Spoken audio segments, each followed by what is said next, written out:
దేవుని నామంన మీ అందరికీ నా వందనాలు. ఈరోజు మీరు దేవునికి కృతజ్ఞతలు చెల్లించారా?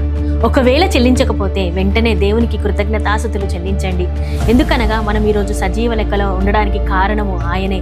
ఆయన తన రెక్కల చాటున భద్రపరుచుకొని మనల్ని తోడుగా ఉంటూ మనకు మంచి ఆరోగ్యమును దయచేసి మనకు కాపాడుతూ వస్తున్నాడు కనుక అనుదినము మనము ఆయనకి కృతజ్ఞతలు చెల్లించాలి. ఒకవేళ మనము బాధలలో దుఃఖములో ఉన్నప్పటికీ దేవునికి మనము కృతజ్ఞతాస్తుతులు చెల్లించాలి. ఎందుకంటే ఆయన దాని నుంచి కూడా విడిపించే గొప్ప దేవుడు. అటువంటి విశ్వాసముతో మనము ఆయనకి ఎల్లప్పుడూ కృతజ్ఞతాస్తుతులు చెల్లించాలి. ప్రతి విషయంలోనూ ప్రతి సమయంలోనూ ఆయనకి కృతజ్ఞతాస్తుతులు మనము చెల్లించాలి. మనం చూసుకున్నట్లయితే మన తెలుగు రాష్ట్రాల్లో వర్షాల వల్ల ఎన్నో ఇబ్బందులను ఎదుర్కొంటున్నారు. అనేక మంది తమ సొంత వారిని కోల్పోయారు, సొంత గృహాలను కోల్పోయారు. వారికి సరిగా తినడానికి ఆహారము లేక, ధరించుకోవడానికి బట్టలు లేక ఎంతో పరిస్థితులతోటి వాళ్ళు అల్లాడిపోతున్నారు. కానీ దేవుని యొక్క మహాకృపణ ద్వారా అనేక మంది ముందుకొచ్చి వారికి సహాయం చేస్తున్నారు. వారిని బట్టి మనం దేవునికి కృతజ్ఞతలు చెల్లించాలి. అలాగునే అనేక మంది దైవజనులు ముందుకొచ్చి వారికి ఎంతగానో సహాయకరంగా ఉంటున్నారు. వాళ్ళకి ఇచ్చిన అటువంటి జ్ఞానము,